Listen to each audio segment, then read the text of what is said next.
Bonjour tout le monde, aujourd'hui je vais tenter de répondre à une question que beaucoup de personnes se posent.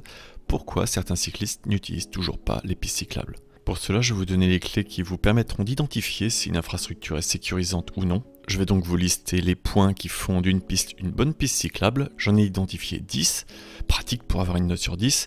J'ai établi cette notation recoupant plusieurs sources, provenant principalement de statistiques d'accidents pour connaître les points dangereux et de sondages pour connaître les attentes des cyclistes. Vous retrouverez comme d'habitude l'ensemble de ces sources en description. On commence donc par les deux premiers points qui pour moi sont éliminatoires, c'est-à-dire que si une piste n'en dispose pas, elle ne peut être considérée comme une piste sécurisante pour les cyclistes.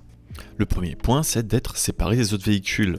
C'est la base d'une piste sécurisante, c'est ce qui est ressorti d'un sondage avec 21 000 votants, réalisé le 6 juillet 2020 par Fix My Berlin en Allemagne. Ce sondage indique que sans piste cyclable, seuls 3% des cyclistes se sentent en sécurité.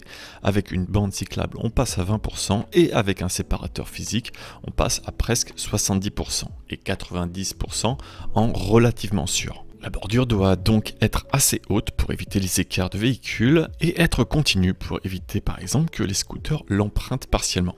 A noter qu'une voie partagée, une zone 20, une zone 30 n'est pas considérée comme une voie réservée cyclable. Le risque d'accident par dépassement représente en moyenne 7% des accidents et continuer à partager une voie ne diminue pas ce risque. Il y a d'ailleurs un cas concret, c'est quand je me suis fait rentrer dedans sur la voie bus cyclable de l'avenue Gambetta. Je vous laisse toutes les informations en fiche et en description. On passe maintenant au point numéro 2, qui est la protection contre les stationnements et emportillage. Il faut que la piste soit protégée contre les stationnements minutes et prolongée par un dispositif de séparation. S'il n'est pas assez haut, les véhicules continueront d'utiliser cet espace, aussi bien pour livrer que déposer des passagers, et la vidéo-verbalisation n'empêchera ni l'un ni l'autre. Il y a également les stationnements prolongés qui se produisent principalement la nuit où la gêne se fait moins sentir par le chauffeur qui voit moins de cyclistes sur la piste. Et pourtant, le risque est bien réel. La présence d'un parking le long de la piste augmente également ce risque par le fait d'entrer et sortir de la place, le risque d'ouverture d'une portière que l'on appelle donc emportirage,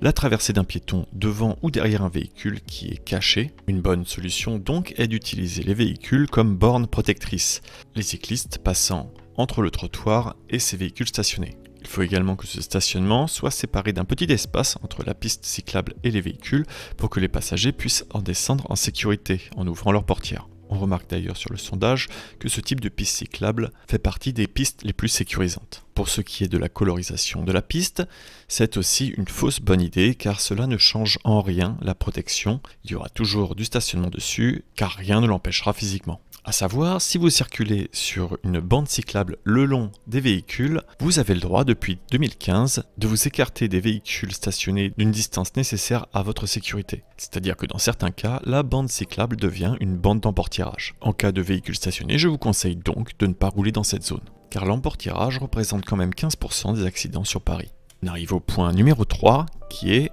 la continuité cyclable. Une bonne piste cyclable doit permettre de traverser une longue distance sans que son infrastructure s'arrête de manière intempestive. Cela passe par une infrastructure claire et facile à suivre et un bon marquage au sol avec des panneaux qui permettent une bonne anticipation. Si rien à la fin d'une piste cyclable ne permet d'indiquer où est la suite du tracé, c'est donc que la continuité est mauvaise. Point numéro 4, bien définir la priorité aux intersections. Les intersections sont les zones les plus dangereuses en agglomération car elles représentent plus de 40% des accidents impliquant des cyclistes. Les priorités doivent donc y être claires, avec un marquage au sol indiquant clairement un passage de cycliste et accessoirement la présence de feux désynchronisés pour éviter les conflits entre les différents usagers. Si sur un carrefour ou une intersection il n'est pas indiqué où doivent passer les cyclistes et les priorités auxquelles ils sont soumis, alors cette intersection n'est pas bien équipée. Je ferai certainement une autre vidéo parlant des aménagements d'une intersection parce qu'il y a beaucoup à dire. On passe maintenant au point numéro 5 qui est les virages doux. Dans pas mal de cas encore, les pistes cyclables ressemblent à des parcs d'attractions allant de gauche à droite, de haut en bas, les virages ajoutant pas mal de dangers par rapport à la visibilité par exemple. Également la possibilité de se taper une pédale contre le rebord parce que l'angle est trop serré ou simplement que la roue avant glisse. Sans parler des dépassements qui deviennent impossibles dans ces angles et de la vitesse que l'on doit réduire à chaque fois que l'on s'en approche. Point numéro 6 qui est souvent lié au point précédent, c'est quand on va rentrer et sortir d'une piste cyclable qui est par exemple sur le trottoir, il faut qu'elle dispose de bordures chanfreinées. Une bordure chanfreinée, c'est tout simplement une bordure où les arêtes ont été gommées pour éviter que la roue se bloque.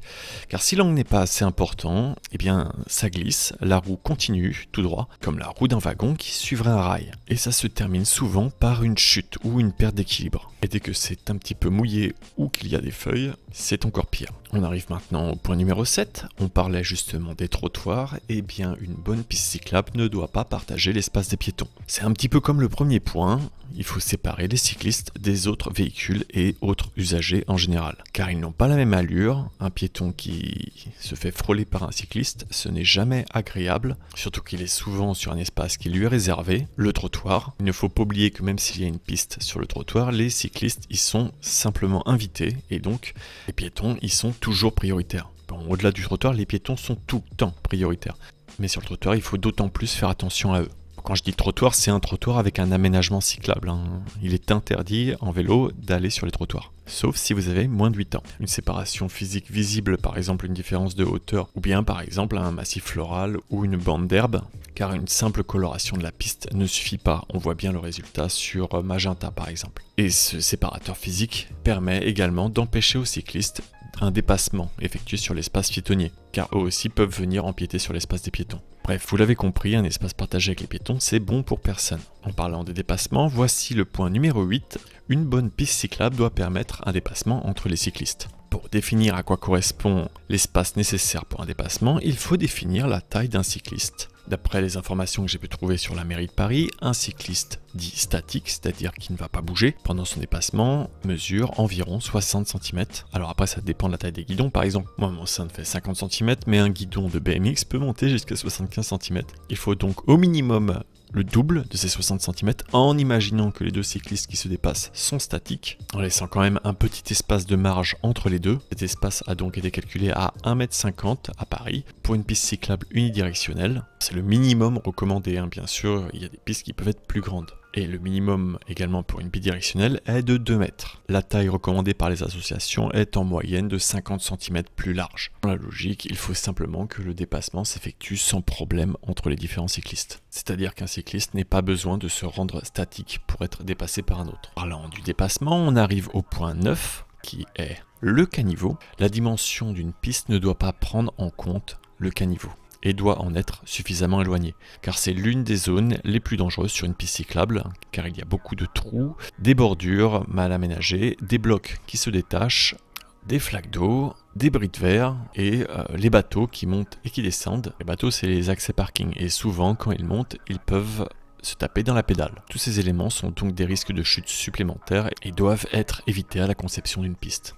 Dernier point, le point numéro 10, le revêtement doit être confortable et il doit y avoir un bon éclairage. Une zone pavée, ce n'est pas un bon revêtement, et une zone peinte, ce n'est pas non plus un bon revêtement parce que dans les deux cas, ça glisse quand il pleut. Évidemment, un cycliste va toujours choisir la route avec le meilleur revêtement parce qu'on n'est pas non plus avec des gros pneus et que la moindre petite bosse ou trou a un gros impact. Comparé à des pneus de voiture ou de scooter. Maintenant que l'on sait ce qui rend une piste cyclable sécurisante, on va pouvoir analyser pourquoi dans certains cas, il n'est pas intéressant de l'utiliser. Je vais donc analyser 5 pistes cyclables qui étaient présentes dans mes vidéos et où on me demandait pourquoi je ne les utilisais pas.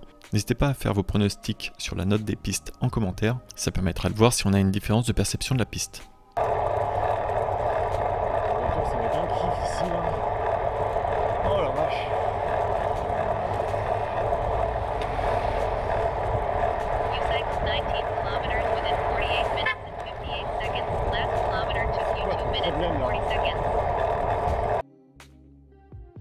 Ici, le chauffeur me demande pourquoi je n'utilise pas la piste cyclable. Eh bien, nous allons faire une petite analyse. On peut le voir effectivement que cette piste est séparée des autres véhicules, mais elle n'est pas protégée contre les stationnements et les emportierages. L'espace est partagé avec les piétons et le dépassement n'est pas possible. Et dernier point, la continuité cyclable en début et fin de piste n'est pas assurée. Il sera donc un 6 sur 10 pour cette piste, avec un des deux premiers points disqualifiants. Donc, je ne recommanderais pas d'utiliser cette piste. Exemple suivant.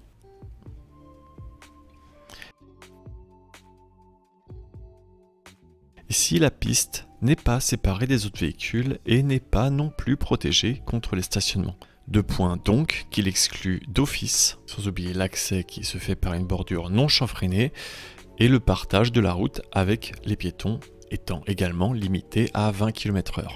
La continuité cyclable va également s'arrêter net et le marquage au niveau de l'intersection sera complètement absent.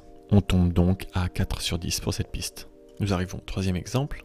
Les deux premiers points ici sont respectés, les voitures ne peuvent pas se stationner d'un point de vue pratique et physique, et la voie est séparée des autres véhicules. Alors pourquoi diantre ne pas y rouler? Eh bien c'est parce que cet espace est très piétonnier et que le rebord avec la route est très dangereux en cas d'écart ou de chute. Il n'y a pas moyen de se rattraper. En plus l'accès se fait en zigzagant avec une bordure non chanfreinée. Le revêtement c'est du pavé et au niveau de la continuité cyclable, il faut attendre que le feu passe au rouge pour pouvoir s'insérer dans la circulation et il n'y a aucune information sur la continuité de la piste. Là donc les deux points non éliminatoires mais pas beaucoup plus. Et ici alors, pourquoi ne pas aller à gauche? Elle remplit tous les critères, non? Effectivement, c'est un 6 sur 10, mais ici c'est plus un choix personnel qui s'explique par plusieurs choses. Tout d'abord, la piste est trop étroite pour pouvoir effectuer des dépassements en toute sécurité. J'en avais parlé dans cette vidéo. Je roule également à la limite maximale autorisée ici, à 30 km/h. Je ne gêne donc pas la circulation ni les véhicules qui m'entourent. Et enfin, le point le plus important, c'est que cette piste n'est pas obligatoire, que si je souhaite aller sur une rue à droite, il est aussi plus intéressant de circuler sur ce côté de la chaussée, car les stationnements continus empêchent de pouvoir sortir de la piste facilement. Mais existe-t-il une piste cyclable à Paris ou ailleurs qui a un 10 sur 10? Eh bien prenons par exemple la rue de Rivoli, elle est séparée des autres véhicules, elle a une protection contre le stationnement, elle est bien indiquée et a une bonne continuité. À chaque intersection, la priorité est claire, il n'y a pas de petits virages à 90 degrés, il n'y a pas non plus de problème avec les bordures ni de partage avec les piétons. Il est possible de se dépasser de manière très aisée, elle est très éloignée du caniveau et pour le revêtement, eh bien il est en très bon état. Pareil pour l'éclairage. Voilà, c'est simple, on a un 10 sur 10. Si on prend par exemple Sébastopol, il reste encore quelques petits points noirs qui arrivent à 9 sur 10, à cause notamment des rebords qui sont trop permissifs et qui permettent encore quelques stationnements, et qu'il est impossible de rouler à 3 de front, malgré le fait que la piste soit bidirectionnelle. Dans une prochaine vidéo, je vous expliquerai comment mettre à profit cette analyse et faire remonter une problématique d'infrastructure en vous montrant toutes les étapes pour améliorer un aménagement. J'espère que cette vidéo pourra aussi apporter des réponses à ceux qui se demandaient pourquoi les cyclistes n'utilisent pas les pistes cyclables. Il y a également un point à prendre en compte, c'est que si un cycliste n'est pas sur une piste, c'est peut-être qu'elle est difficile d'accès ou qu'il souhaite prochainement aller dans une autre direction que celle-ci. Je peux vous assurer qu'un cycliste va rarement rouler par pur plaisir dans un endroit inhospitalier alors qu'il a une jolie piste qui lui tend les bras. Et quand un automobiliste me pose la question pourquoi je n'utilise pas la piste cyclable, eh bien je lui réponds souvent que ce n'est pas de gaieté de cœur et que comme lui j'aimerais éviter que l'on partage le même espace. Mais en l'absence d'une bonne infrastructure, il va falloir que l'on roule ensemble. J'espère que vous avez apprécié ce contenu. Sur ce, je vous dis à bientôt pour de nouvelles vidéos et bonne route.